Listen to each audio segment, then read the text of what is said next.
Lihatlah pemandangan ini bukan sekadar hutan, ini adalah Borneo, pulau terbesar ketiga di dunia dan pusat kehidupan yang tak tertandingi. Hutan hujan ini telah bertahan jutaan tahun, bertindak sebagai paru-paru dunia yang mengatur iklim global. Tapi di tengah kekayaan tak ternilai ini, ada konflik brutal yang sedang terjadi. Hari ini kita akan membawa Anda ke jantung Kalimantan. Kita akan mengungkap mengapa pulau ini dijuluki laboratorium alam, tempat para ilmuwan menemukan spesies baru hampir setiap tahun. Kita akan melihat makhluk-makhluk unik yang hanya ada di sini. Namun, kita juga akan membahas sisi gelapnya, bagaimana tekanan industri dan ekonomi mengubah surga hijau ini menjadi medan perang. Mengapa harta karun ini, yang seharusnya menjadi warisan dunia, kini berada di ambang kehancuran? Bersiaplah untuk memahami mengapa nasib Borneo adalah nasib kita semua. Kalimantan adalah rumah bagi ribuan spesies endemik, makhluk yang tidak dapat ditemukan di tempat lain di bumi. Kita mulai dengan sang raja hutan, orangutan Borneo. Dengan DNA yang sangat dekat dengan manusia, keberadaan mereka adalah bukti kekayaan genetik pulau ini. Mereka adalah arsitek alam, membantu menyebarkan benih untuk menjaga kelangsungan hutan.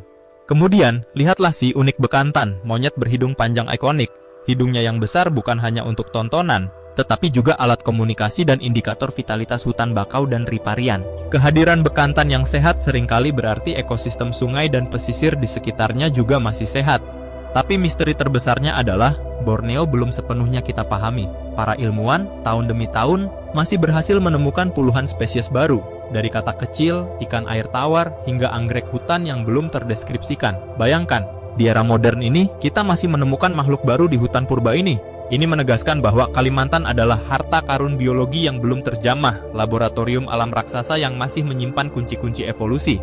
Jika hutan adalah paru-paru, maka Sungai Kapuas adalah urat nadinya. Sebagai sungai terpanjang di Indonesia, ia menjadi jalur logistik utama, sumber air bersih, dan habitat bagi ribuan biota air tawar unik. Kapuas adalah saksi bisu peradaban dan ekonomi Kalimantan, mengalirkan kehidupan dari pedalaman hingga pesisir. Namun sungai ini juga mengalirkan kekayaan yang menjadi konflik. Kita bicara tentang emas hitam dan emas hijau. Borneo menyimpan cadangan batu bara yang masif. Kapal-kapal tongkang yang Anda lihat di sungai adalah cerminan dari peran vital Kalimantan sebagai sumber energi nasional dan global.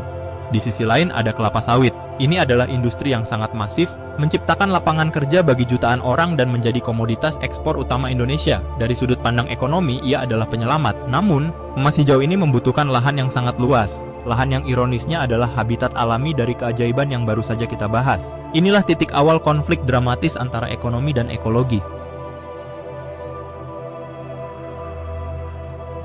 Sejak tahun 1970-an, Kalimantan telah kehilangan sebagian besar hutan primernya. Deforestasi terjadi dengan kecepatan yang mengerikan, didorong oleh pembukaan lahan untuk perkebunan skala besar dan pertambangan. Setiap detik, area hutan seukuran beberapa lapangan sepak bola menghilang.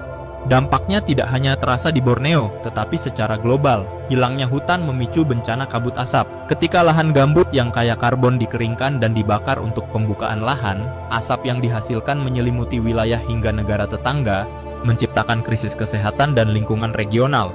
Dan yang paling menyedihkan adalah nasib para penghuni aslinya. Orangutan dan bekantan, yang keberadaannya hanya ada di sini, terdesak ke kantong-kantong hutan yang semakin kecil. Mereka adalah korban langsung dari hilangnya rumah. Harta karun biologis yang kita banggakan ini berada di ambang keruntuhan. Diperkirakan, tanpa intervensi yang drastis, kita bisa kehilangan sebagian besar populasi primata endemik ini dalam beberapa dekade mendatang.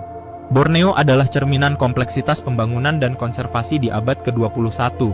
Kita tidak bisa menolak kebutuhan ekonomi, tetapi kita juga tidak boleh mengorbankan sistem penyangga kehidupan yang sangat mendasar. Solusinya terletak pada praktik berkelanjutan, penegakan hukum yang tegas, dan yang terpenting, mendengarkan kearifan lokal.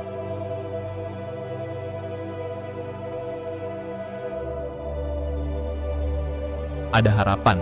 Banyak komunitas, organisasi konservasi, dan bahkan beberapa perusahaan kini berjuang untuk restorasi. Program rehabilitasi orangutan dan upaya reboisasi memberikan kita secercah cahaya bahwa kita masih bisa memperbaiki kerusakan yang telah terjadi. Kita harus bekerja sama, karena Kalimantan bukan hanya milik Indonesia, tetapi warisan bagi seluruh umat manusia.